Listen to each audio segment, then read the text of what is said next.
శ్రీ విష్ణు సహస్రనామ స్తోత్రం.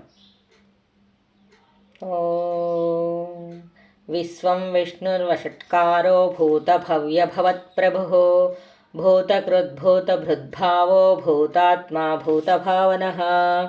ఈ శ్లోకం యొక్క భావం: పరమాత్మ అయిన శ్రీ మహావిష్ణువు విశ్వకారకుడై విశ్వమునందు వ్యాపించి ఉన్నాడు. యజ్ఞపురుషుడు, త్రికాలజ్ఞుడు, సర్వాంతర్యామి. సర్వభూతములను ప్రాణులను సృష్టించి పశుపతిగా పోషించి ప్రళయకాలమున తిరిగి తనలో లయం చేసుకుంటున్నాడు. సత్యస్వరూపుడు శ్రీ మహావిష్ణువు. భూతాత్మా పరమాత్మా చ ముక్తానాం పరమాంగతి అవ్యయ పురుష సాక్షి క్షేత్రజ్ఞోక్షర ఏవ చ. ఇంకా శ్రీ మహావిష్ణువు ఎలాంటివాడు అంటే పవిత్రుడు, నిత్యుడు, మహోన్నతమైన మోక్షస్థానం ఆయనే. సర్వప్రాణుల దేహములందుండి సర్వసాక్షి అయి నిలిచి ఉన్నాడు. నాశం లేనివాడు, పురుషోత్తముడై సర్వశరీరములనడి క్షేత్రములను పరిపూర్ణంగా ఎరింగినవాడు. యోగో యోగ విదాన్నేత ప్రధాన పురుషేశ్వర నారసింహ వపు శ్రీమాన్ కేశవ పురుషోత్తమ. ఇందులో ఈ శ్లోకంలో నరసింహ అవతారం చెప్పబడుతోంది.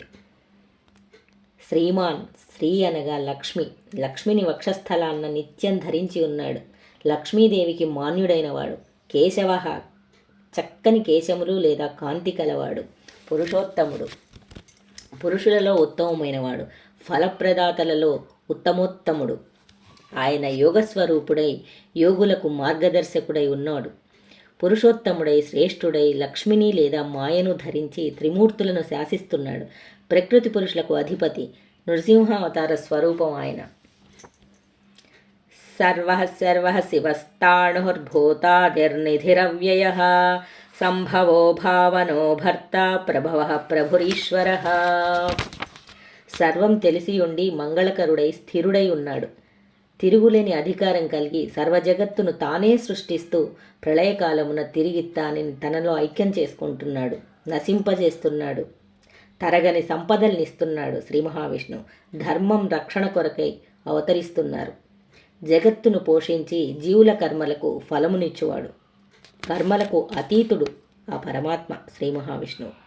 స్వయంభో శంభురాదిత్య పుష్కరాక్షో మహాస్మనః అనాదినిధనో ధాత విధాత ధాతురుత్తమ.